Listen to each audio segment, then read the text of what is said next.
Allô tout le monde. Je ne sais pas si vous avez vu, mais ma chemise est différente de la vidéo de exercice P47. Alors, je suis certainement en train de filmer cette vidéo une différente journée que celui que j'ai fait avant.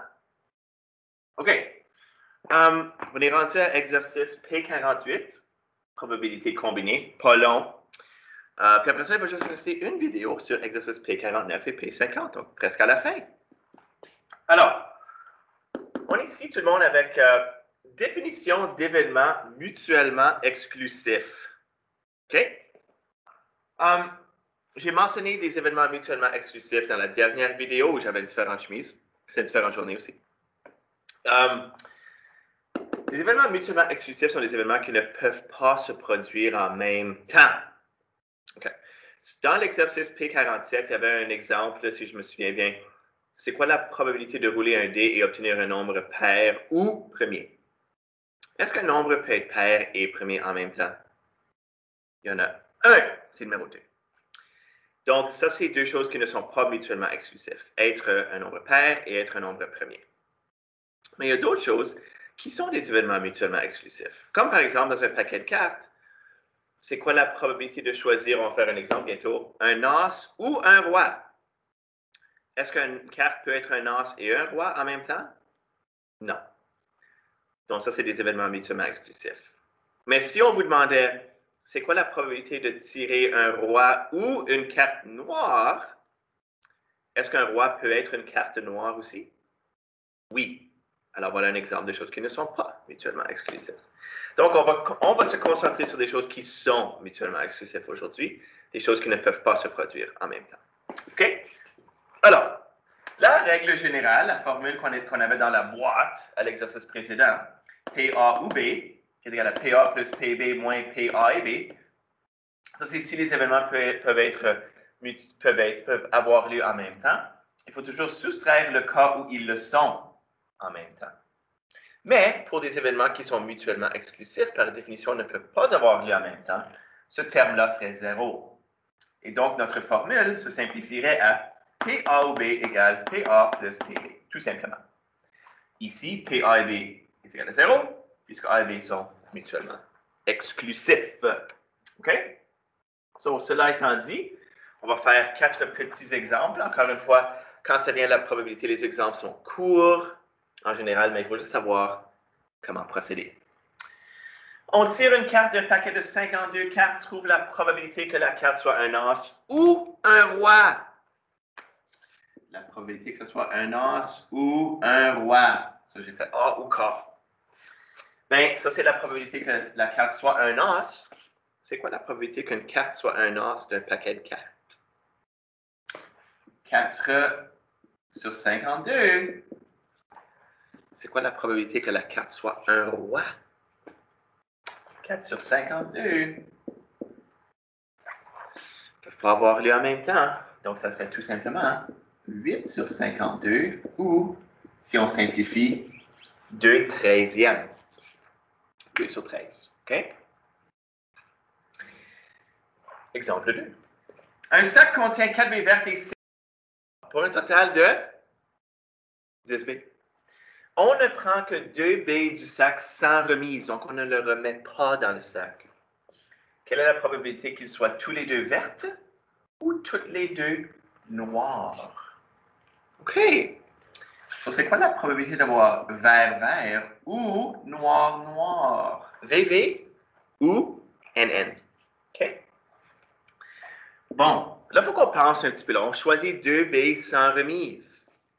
So, c'est quoi la probabilité d'avoir une baie verte avec la première et une baie verte avec la deuxième? La première baie, la probabilité qu'elle soit verte serait 4 dixièmes. N'est-ce pas? On ne la remet pas. Ce sont des événements qui sont dépendants. La deuxième baie, il en reste 9 dans la boîte, ou le sac dans le sac. Et on présume que la première baie qui a été choisie était verte. Donc, il y aurait 3 neuvièmes probabilité que la deuxième baie soit verte. Maintenant, à cela, il faut qu'on additionne la probabilité qu'on ait des baies noires-noires, qu'on ait 2.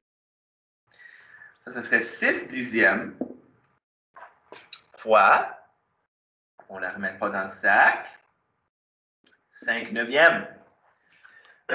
OK. Qui ferait 12 sur 90 plus 30 sur 90, qui ferait 42 sur 90. Le plus grand facteur commun de 42 et de 90 est 6.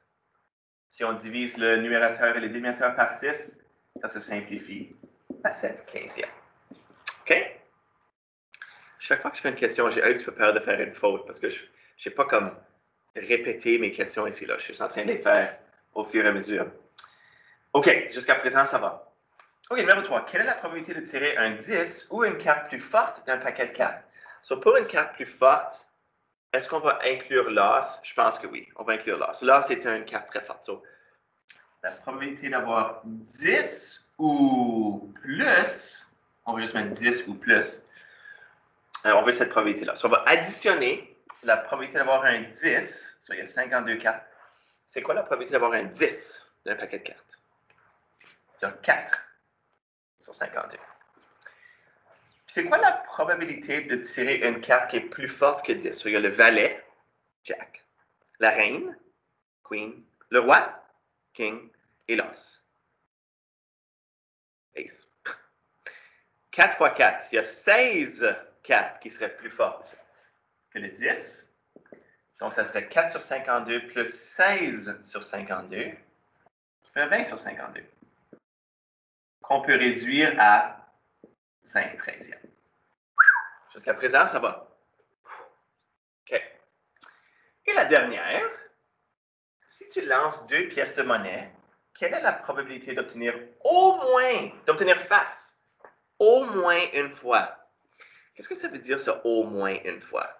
Je ne sais pas si vous remarquez, mais ça, c'est pas nécessairement comme... C'est pas nécessaire de faire cette question ici avec une probabilité, comme avec la formule comme ça ici. Moi, je vois une autre façon de le faire. Puis si vous voyez une autre façon de le faire, faites-le de la façon que vous voulez. D'abord que vous vous rendez à la bonne place. OK. Au moins une fois. Au moins une fois, ça veut dire une fois, ou 2 fois, ou 3 fois. OK? Combien de fois est-ce que je la lance? Non, pas 3 fois. Je lance juste 2 pièces de monnaie. C'est d'obtenir face au moins une fois. Une fois ou 2 fois. Si tu en lances 2, bing, bing. Donc, si tu lances 2 pièces de monnaie, traçons l'espace échantillonnal. C'est comme ça que moi, je vais le faire. On pourrait obtenir pile-pile. On pourrait obtenir face-face. On pourrait obtenir pile-face. Ou on pourrait obtenir face-pile. Okay? On pourrait obtenir tous ces scénarios-là. Alors, dans ces 4 scénarios possibles-là, combien on face au moins une fois? 3 quarts. 3 quarts des situations, on va face au moins une fois. Une fois, 2 fois. Voilà. Il y a juste un scénario où il n'y a pas face. OK? On pourrait le faire avec la complémentarité. C'est quoi la probabilité d'obtenir face au moins une fois? Ce serait la même chose que de faire la probabilité d'obtenir 1 moins la probabilité d'obtenir face 0 fois. Ce serait 1 moins 1 quart. 3 quarts. Je ne sais pas si vous avez pensé à ça, mais ça serait une autre façon de le faire. Plusieurs façons de faire cette question ici. OK? La leçon ne va même pas durer 10 minutes aujourd'hui. Alors, on va arrêter là. OK? Puis la dernière leçon sera la prochaine leçon sera la dernière. Exercice P49 et P50.